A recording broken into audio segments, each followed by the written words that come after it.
nom du Père et du Fils et du Saint-Esprit, ainsi soit-il. C'est la Toussaint, c'est-à-dire que la Sainte Église nous permet et nous oblige à honorer tous les saints du ciel, non pas individuellement, mais on pourrait dire comme collégialement, dans le but de le voir comme une assemblée rassemblée dans une direction particulière, dans la gloire de Dieu. Si l'on voulait véritablement comprendre pourquoi l'Église nous ordonne ce culte, on pourrait aller, si j'ose dire, de haut en bas, du sommet jusqu'au plus bas. Partons de Dieu, c'est le sommet. Dieu est honoré, et c'est le but que l'on devrait tous avoir, c'est la gloire de Dieu.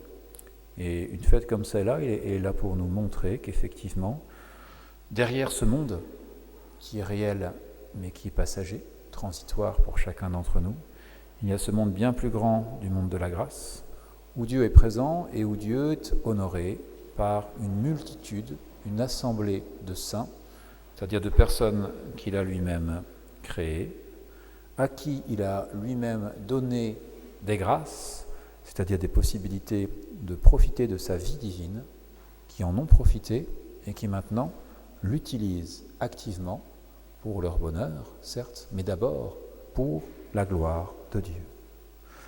La vie de l'Église éternelle se résumera d'ailleurs à ça, une fois que l'Apocalypse que nous avons lu aura eu lieu, eh bien, sur la terre, il n'y aura plus grand-chose qui sera intéressant. Ce qui sera intéressant, si j'ose dire, c'est véritablement la gloire du bon Dieu, le fait que dans l'éternité, toutes les âmes qui ont pu aller jusqu'à cet amour de Dieu éternel seront là pour chanter sa gloire. Alors par rapport au bon Dieu, cette fête est l'occasion d'avoir une action de grâce. Une action de grâce d'ailleurs, d'abord pour ce que Dieu a créé, on pourrait dire, les saints qui ont pu être sur la terre, donner donc la grâce aux saints qui sont sur la terre, et une action de grâce de pouvoir donner aussi la gloire à toutes ces personnes qui sont là-haut, pour faire en sorte que si on honore Dieu, si on chante sa louange comme le font les anges, nous pouvons aussi le remercier comme les anges et les saints le remercient, par rapport à ce qu'il a donné, à cette vie éternelle, à cette vie qui nous dépasse. Cette vie qui nous dépasse, si on descend le fait d'aller du haut en bas, on peut ensuite se référer aux anges. Les anges sont bien là, ils sont les premiers, n'oublions pas, chronologiquement. Le ciel a été uniquement habité des âmes humaines à partir du moment où le Christ est monté, a ouvert les cieux, à partir de l'ascension. Avant, c'était les anges, et seulement les anges, qui étaient là pour pouvoir honorer dans la gloire le bon Dieu. Et ils sont là aussi comme étant plus nobles, puisqu'ils n'ont pas la soumission à un corps, mais les anges qui se sont sauvés sont passés par une épreuve, ont passé brillamment l'épreuve. Ils sont tous plus ou moins brillants, puisqu'ils sont tous plus ou moins vertueux, plus ou moins puissants, mais tous sont là pour chanter l'honneur du bon Dieu qu'ils nous méritaient. Après les anges, viennent les hommes. Et les hommes, effectivement, ceux qui ont réussi à aller jusqu'au ciel, n'oublions pas tout d'abord qu'il faut leur rendre honneur. C'est pour ça également que l'Église propose cette fête. Nous pouvons honorer les anges. Nous le faisons habituellement d'une manière individuelle pour tel ou tel ange. Nous le faisons collectivement, mais aussi pour ne pas oublier tous ceux qui sont, on pourrait dire, mis de côté par la liturgie, parce que la liturgie ne permet pas de faire la liste de toutes les personnes qui sont au ciel. Il y a des personnes qui sont canonisées, mais qui sont mises de côté parce qu'on n'a pas assez de place dans nos missels. Il y a des personnes qui ne sont ni béatifiées ni canonisées, et qui pourtant sont au ciel, et qui peut-être ont encore plus de gloire et de mérite que bien des saints qui sont canonisés. N'oublions pas ces personnes oubliées, ils font partie de l'honneur que l'on peut et que l'on doit rendre aujourd'hui à tous ces saints du ciel. Honorer donc tous ces saints, quels qu'ils soient, ils peuvent être membres de notre famille, ils peuvent être oubliés dans la fin des temps. Toutes ces personnes-là, il s'agit pour nous de nous dire que si on doit rendre un honneur à Dieu, le minimum qu'une société naturelle puisse faire, c'est de rendre honneur à ses héros. Nos héros sont nos saints. Le minimum que l'on puisse faire, c'est de faire en sorte qu'une journée, une sorte de fête soit là véritablement, spécialement pour eux, et que notre prière profonde, personnelle, et pas seulement la prière qui nous est proposée, on pourrait dire directement dans la liturgie, soit un acte d'honneur pour ces personnes, cet honneur qui ensuite, via leur intermédiaire, sera rendu à Dieu. nous avons cette occasion de fêter ces saints également pour pouvoir les invoquer, nous rappeler que nous ne sommes pas tout seuls. Un chrétien solitaire est un chrétien en danger, c'est un principe qu'il faut toujours avoir en tête, parce que lorsque ça ne va pas très bien, lorsqu'on commence à être sur un terrain glissant, lorsqu'on commence à avoir de la noirceur dans l'âme, on a besoin d'aide. Et si l'aide peut venir directement du bon Dieu, en général également, ça passe par ces saints, que ce soit nos saints anges gardiens, par ces anges, que ce soit nos saints patrons ou les autres. Ils sont là pour pouvoir être un filet protecteur et faire en sorte que nous soyons sous leur coupe pour notre plus grand bien et pour le plus grand bien de notre âme. L'occasion de cette fête également de la Toussaint est là pour nous rappeler que nous avons des modèles. Ces personnes-là, effectivement, ont pu, à leur époque, chacun à leur niveau, selon les circonstances, vivre la perfection, aller jusqu'à la perfection, alors qu'ils étaient comme nous dans un monde qui pouvait être difficile, qu'ils pouvaient être dans des circonstances qui n'étaient pas forcément si différentes que les nôtres, dans les obstacles que l'on peut recevoir. Ils ont eu la grâce, et ils ont pu saisir la grâce, ils ont pu utiliser au mieux la grâce, ils ont pu faire en sorte que tout ce que le bon Dieu leur a donné porte des fruits. Et c'est pour nous un encouragement, et c'est pour nous un phare, et c'est pour nous une trace que nous devons suivre, un sillon qui est là pour nous montrer la voie que nous devons suivre. Si l'on continue notre vision, en passant de Dieu, des anges, des hommes qui sont déjà au ciel et qui sont en train de chanter les louanges. Voyons ce qu'il reste des anges qui sont au ciel, mais qui est ici-bas, c'est-à-dire leur relique. Leur âme est au ciel, leur corps est encore ici-bas. Les reliques, vous savez que vous avez un autel des reliques qui est spécialement dressé dans les églises catholiques, pour nous rappeler qu'ils ont justement laissé ces traces comme étant des traces d'éternité. Nous sommes corporels, c'est notre nature, et cette nature ressuscitera au dernier jour. Les reliques des anges sont là pour nous montrer justement ce digne souvenir. Nous devons honorer les reliques, car ils sont en lien avec leur corps qui va ressusciter, un signe de la résurrection des saints, car ils montrent que leur corps a véritablement existé, car ils montrent que le corps est quelque chose qui doit être honoré à sa place, parce que le corps du chrétien participe à la glorification de son âme.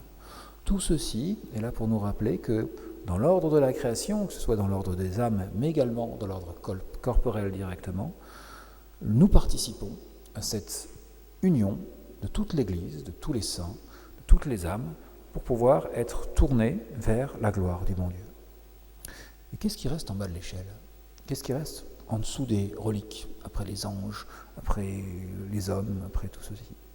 Eh bien, il reste les chrétiens qui sont ici-bas sur la terre. Tous les chrétiens qui, de soi, de fait, sont appelés à être des saints, sont appelés à aller au ciel, sont appelés à répondre à l'invitation que le bon Dieu nous donne, de le suivre en utilisant les grâces qu'il nous donne, car nous avons tous les grâces nécessaires pour pouvoir aller jusqu'au ciel.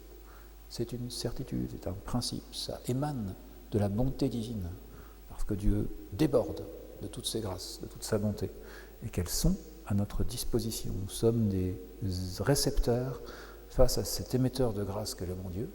À nous de savoir les utiliser, à vous de savoir faire en sorte que cette grâce devienne un jour une gloire. Nous avons donc tout ce programme qui nous est proposé. Et ici-bas, donc, des fois, on peut avoir effectivement une sorte de focalisation sur notre problème à nous, sur notre monde et ses problèmes à lui. Mais n'oublions pas qu'il y a ce qu'il y a au-dessus. Alors, c'est une autre dimension. On a du mal à comprendre. Il n'y a qu'à effectivement voir la lecture qu'on a aujourd'hui. Vous voyez, la lecture de l'Apocalypse, c'est une sorte de description qui semble prophético-mystico, tout ce qu'on ne comprend pas. Qu'est-ce que c'est que ces histoires de 144 000 qui sont là, les quatre vivants, cette vision qu'a Saint Jean, qui correspond à une réalité, mais une réalité imagée, parce qu'on ne peut pas comprendre, notre intelligence, et même notre imagination, est 10 000 fois trop petite pour comprendre ce qu'il se passe au ciel. Et vous voyez, on nous fait une liste en disant 12 000 par-ci, 12 000 par-là, etc. Qu'est-ce qu'il nous reste à faire sur la terre ? C'est l'Évangile qui nous le dit. Le mode d'emploi ici-bas sur la terre et non pas au ciel, ce sont les béatitudes. C'est une liste encore. On ne fait pas une liste des personnes qui sont sauvées, on fait une liste de ce qu'il faut faire. Les conseils évangéliques, ce n'est pas les commandements. C'est si tu veux aller plus loin, si tu veux utiliser les grâces, si tu veux aller directement au ciel, fais ceci. C'est évident. Ça nous semble évident quand on écoute la simplicité de l'enseignement de Jésus-Christ. Mais ce n'est pas forcément évident à acter dans notre vie de tous les jours.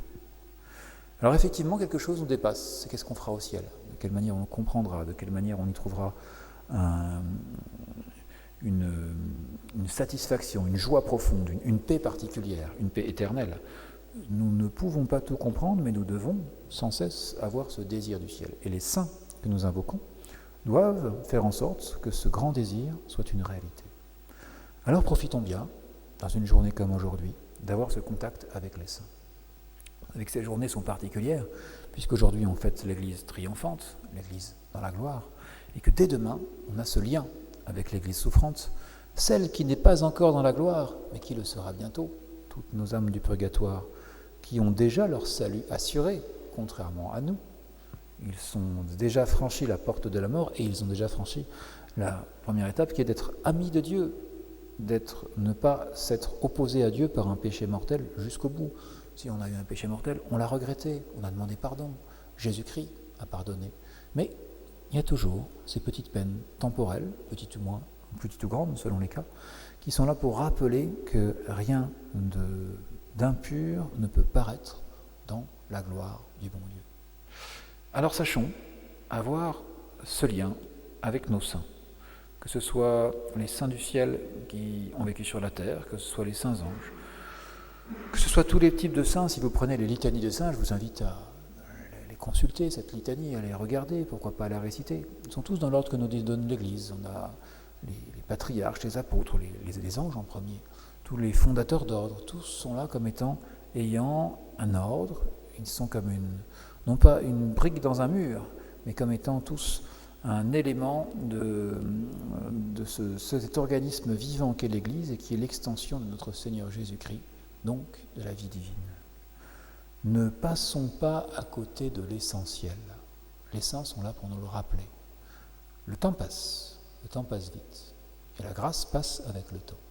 À nous de faire comme les saints qui ont su, avec le temps qui était à leur portée, utiliser la grâce qui était proposée pour pouvoir faire en sorte de la transformer en gloire.